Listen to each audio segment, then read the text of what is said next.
नमस्कार, मैं हूं सिकंदर कुमार और मुझे आप देख रहे हैं हमारे YouTube चैनल पे टेलीकॉम गुरु सिकंदर कुमार पे।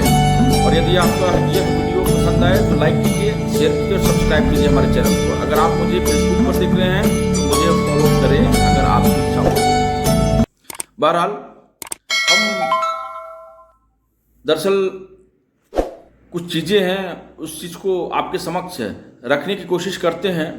दरअसल कल धनतेरस है और धनतेरस के दिन ज्योतिषचार्य कहते हैं, शोधक कहते हैं, जो गुरु हैं वह कहते हैं, जो जगत गुरु हैं उनकी शोध करने के पश्चात उनका जो राय है वह जाहिर करते हैं कि धनतेरस के दिन 5 उपाय जरूर करना चाहिए। धन की होगी वर्षा। क्या करना होगा भाई? तो ध्यानपूर्वक सुनिए।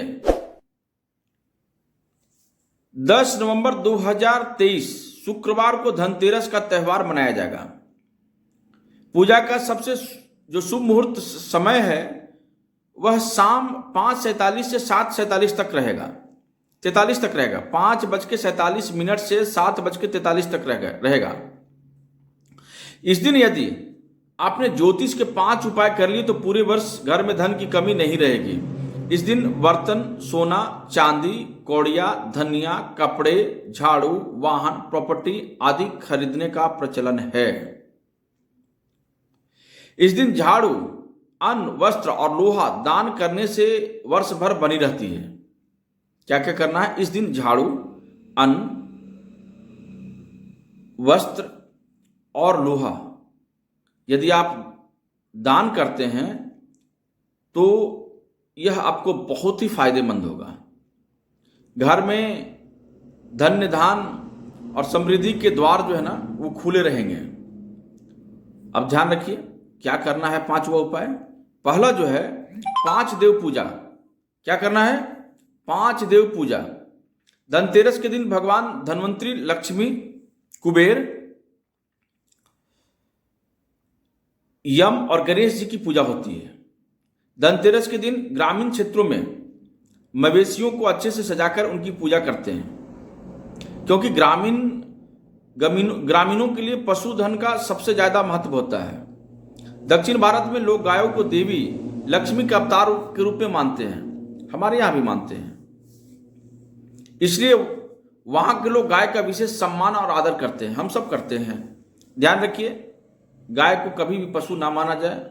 वह पशु नहीं होती है, वह ममत्व होती है और वह माता है ना। यदि हमारी और आपकी माता संजोग से उनसे पूछो जिनकी माता नहीं हुई, वह गौ का ही उस दूध को रस पान करके, स्तन पान करके उसकी जीवन में वह अमूलचूल परिवर्तन आया जिसकी हम और आप शब्दों में व्याख्या नहीं कर सकते। बहरहाल तो गौ को हमेशा सम्मान की दृष्टि से देखिए, पशु की दृष्टि से ना, मां की भाव से देखिए।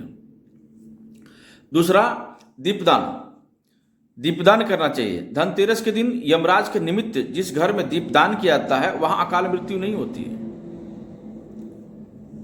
धनतेरस की शाम को मुख्य द्वार पर 13 और घर के अंदर भी 13 दीप जलाने होते हैं। लेकिन यम के नाम का दीपक परिवार के सभी सदस्यों के घर आने और खाने पीने के बाद सोते समय जलाया जाता है। लोग उसे नहीं देखते। इस दीप को जलाने के लिए पुराने दीपक का उपयोग किया जाता है जिसमें सरसों का तेल डाला जाता है। यह दीपक घर से बाहर दक्षिण की ओर मुख कर नाली या कूड़े के ढेर के पास रख दिया जाता है। इसके बाद जल चढ़ाकर दीपदान करते समय यह मंत्र बोला जाता है। मंत्र क्या है? ध्यान रखिएगा। मृत्युना पास हस्तेन कालेन भार्यया शह त्रयोदशाम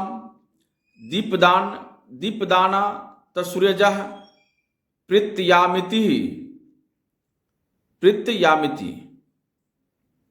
तो यदि आप इस मंत्र को बोलना है, नहीं आता है, फिर भी हाथ जोड़ करके प्रार्थना कर लेना है यम देवता से, हे भगवान यमराज, हमारे समस्त जो हमने कुकर्म जो हमने कुकर्म किया होगा हमारे जीवन में, बहुत सारी चूंकि दो चीज़ें होती है जीवन का, एक अच्छाई होती है, बुराई होती है। जो हमारा शैडो है उसको आप समाप्त कर दीजिए और हमारी कोशिश होगी और मुझे शक्ति, ज्ञान और साहस दीजिए कि मैं कोई भी कुकर्म आगे से ना कर सकूं।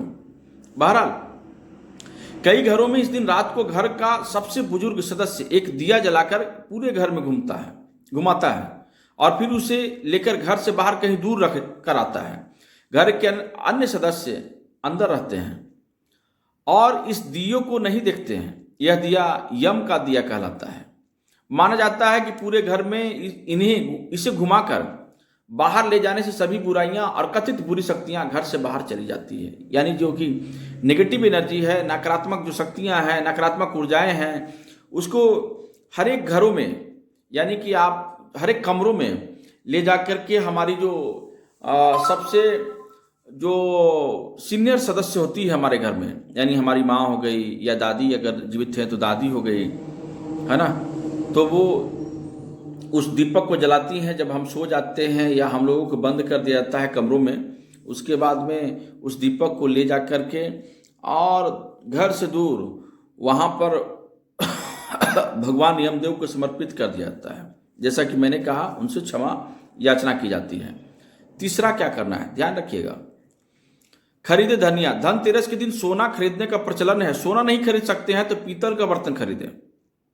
यह दोनों वस्तुओं नहीं खरीद सकते हैं तो पीली कौड़ियां और धनिया खरीदें। खासकर धनिया खरीदना बहुत ही शुभ होता है। धनतेरस के दिन किसान लोग धनिया के बीज खरीदते हैं और आम शहरी पूजा के लिए धनिया खरीदता है। धनिया खरीदना शुभ माना जाता है। मान्यता है कि ऐसा करने से भी धन का नुकसान नहीं होता है। धनतेरस के दिन आप कौड़ियां खरीदें और यदि वे पीली ना हो तो उसे हल्दी के घोल में पीला कर लें। अगर वह पीला ना हो, धनतेरस के दिन अगर आप कौड़ियां खरीदते हैं और पीला ना हो तो उसको हल्दी के घोल में मिला करके उसको आप पीला कर लें। बाद में इनकी पूजा कर अपनी तिजोरी में रखें। इसके अलावा धनतेरस के दिन शुभ मुहूर्त देखकर बाजार से गांठ वाली पीली हल्दी अथवा काली हल्दी को घर लाएं। इस हल्दी को कोरे कपड़े पर रखकर स्थापित करें तथा षडोपचार से पूजन करें। अब चौथा क्या है भाई, दान करना है। धनतेरस के दिन यदि आप चीनी, बतासा, खीर, चावल, सफेद कपड़ा आदि अन्य सफेद वस्तुओं का दान करते हैं तो आपकी धन की कमी नहीं होगी। जमा पूंजी बढ़ने के साथ ही कार्यों में आ रही बाधाएं भी है वह दूर होगी। इसी दिन यदि आप दरवाजे पर कोई भिखारी, जमादार या गरीब व्यक्ति आए तो उसे खाली हाथ ना भेजें। यथासंभव उन्हें दान दें, है ना। इससे माँ लक्ष्मी प्रसन्न होती है, यदि आपको समृद्धि का आशीष देती है और इसके साथ साथ माँ जो है आपको समृद्धि का आशीष भी प्रदान करती हैं और आपके जो सारे जो कार्य रुके हुए हैं वह जो सफल हो रहे थे, सफलता की मार्ग की ओर प्रशस्त हो जाता है। इस दिन आप किसी मंदिर में जाकर केले का पौधा या कोई सुगंधित पौधा लगाएं। जैसे जैसे ये हरे भरे और बड़े होंगे आपके जीवन में भी सफलताएं बढ़ेगी, यानी आपका जीवन में भी हरियाली स्वतः लौट आएगी। ध्यान रखिएगा। इस दिन अन्न दान, वस्त्र दान, लोह दान और मंदिर में झाड़ू दान करने का भी प्रचलन है। याद रखिएगा, मंदिर में एक जरूर जो है आप किसी जो आपके आसपास में कोई भी मंदिर है, चाहे लक्ष्मी जी की हो मंदिर या भगवान विष्णु का हो या भगवान शिव का हो या श्री हनुमान जी का हो या शनिदेव, किसी का भी मंदिर हो, तो आप उस मंदिर में जाइए, माँ काली का हो, वहाँ पर एक झाड़ू जरूर रख दीजिए, दान कर दीजिए, ताकि जो इससे क्या होगा कि जो पुजारी आते होंगे या लोग आते होंगे, जब मंदिर गंदा होता है तो साफ करने में भी एक पॉजिटिव एनर्जी मिलती है। और इसके साथ साथ में एक जो पुजारी है ना, या जो फिर जो सेवक जिसको कहते हैं, वो अगर कर रहे हैं तो एक स्वतः आपके प्रति एक सकारात्मक ऊर्जा, क्योंकि वह नहीं देख रहे हैं कि आप जो है इस मंदिर में झाड़ू कौन दिया है, लेकिन जैसा हम कहते हैं ना कि हर एक व्यक्ति के अंदर में वह परमात्मा का अंश जो है ना वो टिमटिमा रहा है, तो वह निश्चित तौर पर वह परमात्मा का अंश जो है आत्मा, वह जान रहा है कि भाई कौन रखा है, कौन किया है, बताने की आवश्यकता नहीं है। तो इस चीज़ को आप कीजिए, निश्चित तौर पर आपको फायदा मिलेगी। पांचवा जो है, सब कुछ नया करें। इस दिन बही खातों की पूजा करना और लेखा जोखा कार्य भी शुरू कर सकते हैं। इस दिन से नए कार्यों की शुरुआत करें और संकल्प में कुछ नया करने का। धन तेरस पर नई झाड़ू खरीद कर उसकी पूजा की जाती है। घर में नई झाड़ू लाने के अलावा आप किसी मंदिर या किसी सफाई कर्मी को अच्छी वाली झाड़ू खरीद कर दान कर सकते हैं। इससे माता लक्ष्मी जो है वह बहुत ही प्रसन्न होती है। तो अगर इन चीज़ों का अगर आप निश्चित तौर पर अपने जीवन में लागू करते हैं और इन चीज़ों को पूरा करते हैं तो निश्चित तौर पर आपको सफलता मिलेगी। बहरहाल आप मुझे देख रहे थे, मेरा नाम है सिकंदर कुमार और मेरा जो यूट्यूब चैनल है टेलीकॉम गुरु सिकंदर कुमार है। यूट्यूब टेलीकॉम गुरु, दरअसल मैं बार बार कहता हूँ कि मैं टेलीकॉम संबंधित भी वीडियो बनाता हूँ, लेकिन इसके साथ साथ मैं उन अन्य चीज़ों पर भी विशेष रूप से मैं फोकस देता हूँ, जैसा कि अभी मैं फोकस कर रहा हूँ। तो बहुत बहुत धन्यवाद। आप मुझे देख रहे थे, मेरा नाम है सिकंदर कुमार।